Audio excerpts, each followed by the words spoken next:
شافعي جامع جيتي إيو داود فارح دبولة هادانا كقبن ميت إنو كدعا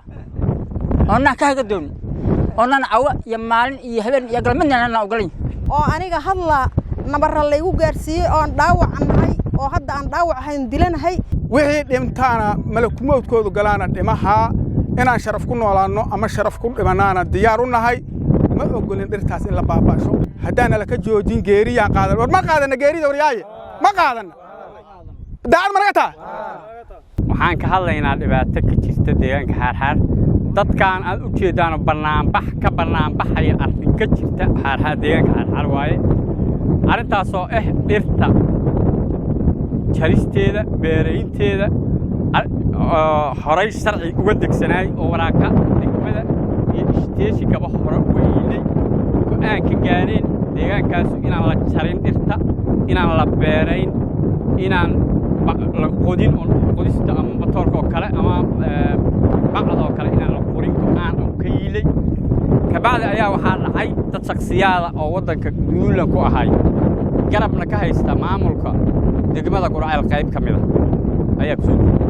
dadkaas ayaan cabasho ka nahay cabashada dadkaas aan ka nahay kuwa samaynaya iyo kuwa garabka oo intaba cabashan ka nahay waxaan cabasho uga nahay maamulka Galmudug oo isteedka iyo ka federaalka labadaba waxaan uga nahay cabasho qolada dhirta iyo daaqa ee ku suuqula shaqadaas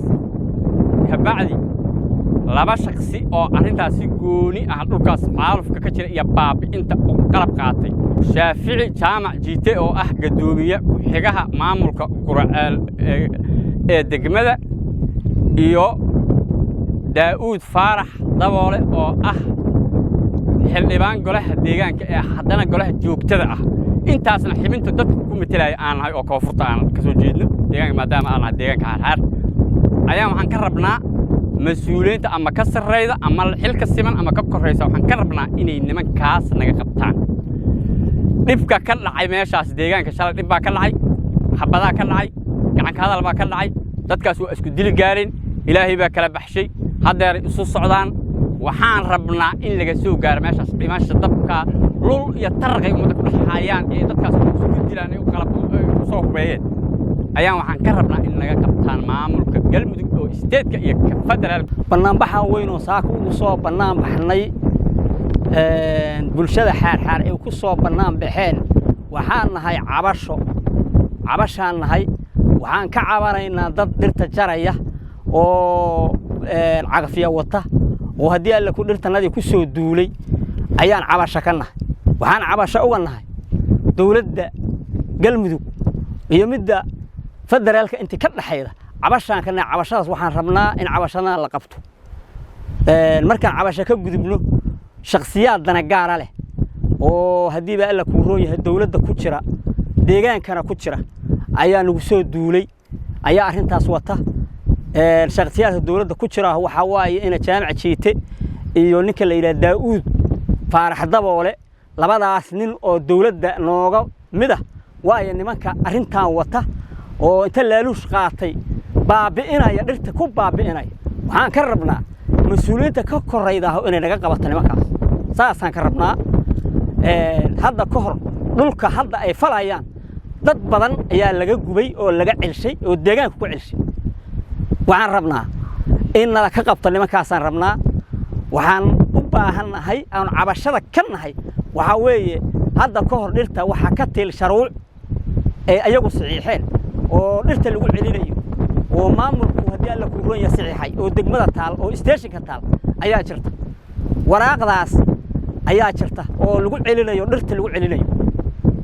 waraaqaan ahayn oo tikreeta la yiraahdo lagu baaba'ashay dhirta ina jaamac jiitay ka soo baxday daawud hareed ninka la leeyahay asaguna sidoo kale waa ninka cagafta wata oo u soo gata cagaf dhirta ku baaba'asho waxaan ka codsaynaa nimankaas in la ka qabto dadweynaha saasaan ka codsaynaa dawladda saasaan ka codsaynaa Galmudug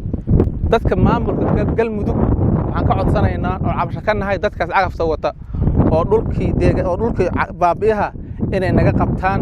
aan cabasho ka nahay codsiinan ka nahay ninka la yiraahdo maaragtay Shaafici oo maamulka kamida jaafici jaamac jiito waaye ninkaas oo maamul ka mid ah waa ninkaan dooranay meeshaan geysanay waxaan rabnay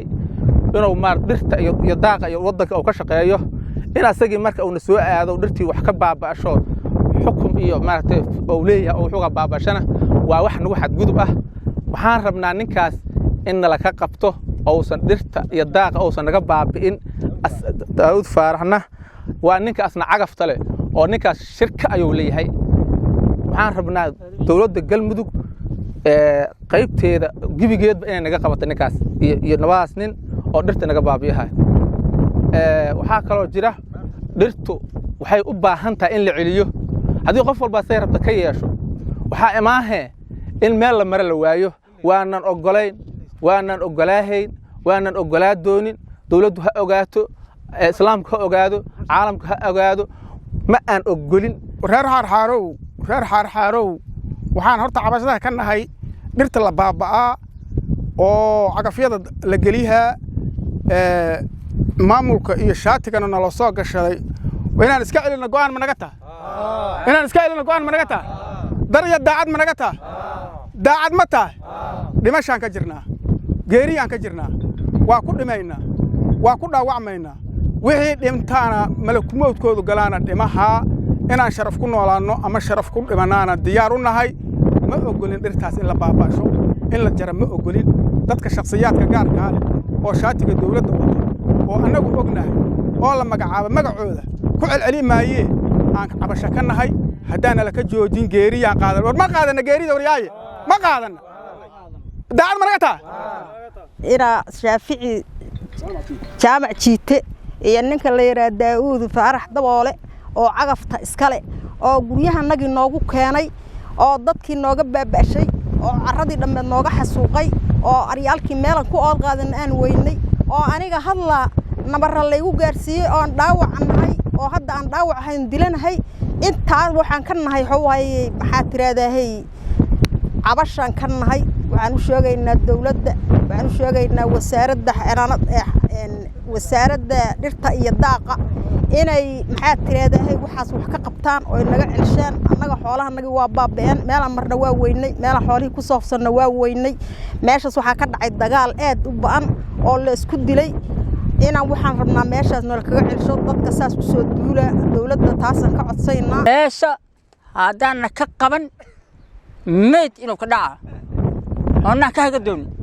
oonaan cawa iyo maalin iyo habeen iyo galmadna aan ogolayn dawladda hadday jirto hana ka qabto caalamka hana ka qabto muslimku ha ogaado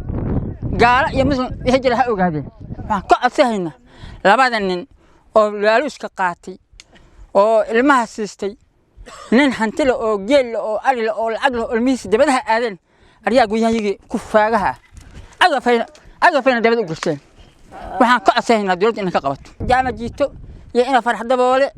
caalamka dadweynaha dawladda dhirta iyo daaqa waxaan ka codsanaynaa inay ka qabto